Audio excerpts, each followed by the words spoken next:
अस्सलाम वालेकुम व्यूवर्स, मैं हूं अली। आपने इलेक्ट्रॉनिक मीडिया पर, सोशल मीडिया पर सलमान रश्दी के मुतालिक तो सुना होगा, और कुछ लोगों ने बहुत सारे अजीब व गरीब सवालात अवामुन्नास के जहन में बैठा दिए कि उस पर जो अटैक किया गया वो क्यों किया गया, वो अच्छा नहीं था, उसका क्या जुर्म था। तो आज मैं सब बताऊंगा आपको कि सलमान रश्दी का क्या जुर्म था, उसने ऐसा क्या किया कि उम्मत मुस्लिमा उस पर अटैक होने की वजह से बहुत खुश है।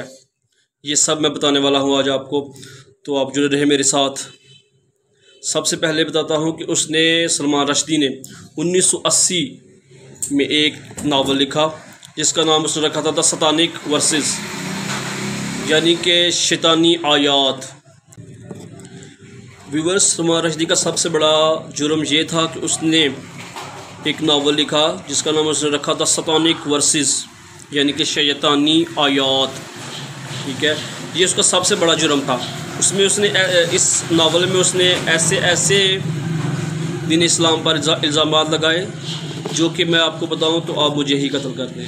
ठीक है, उसने अल्लाह ताला, नबी पाक सल्लल्लाहु अलैहि वसल्लम, सहाबा इकराम सब के मुतल्लिक़ बकवासात की। ठीक है, यही वजह है कि सलमान रश्दी को अल्लामा ख़मीनी जैसे उलमा, ठीक है, ईरान के, जो कि बहुत बड़े आलिम थे, उन्होंने फतवा जारी किया कि इसे कत्ल कर दिया जाए। इसने दीन इस्लाम की बहुत सारी जो है ना तौहीन की है, तो इसे कत्ल कर दिया जाना चाहिए। इसी तरह अल्लामा खादम हुसैन रिजवी साहब, जो कि पाकिस्तान के बहुत बड़े आलिम थे, जो कि किसी भी तारफ़ के मोहताज नहीं है, उन्होंने भी ये फतवा जारी किया कि इसे कत्ल कर दिया जाए।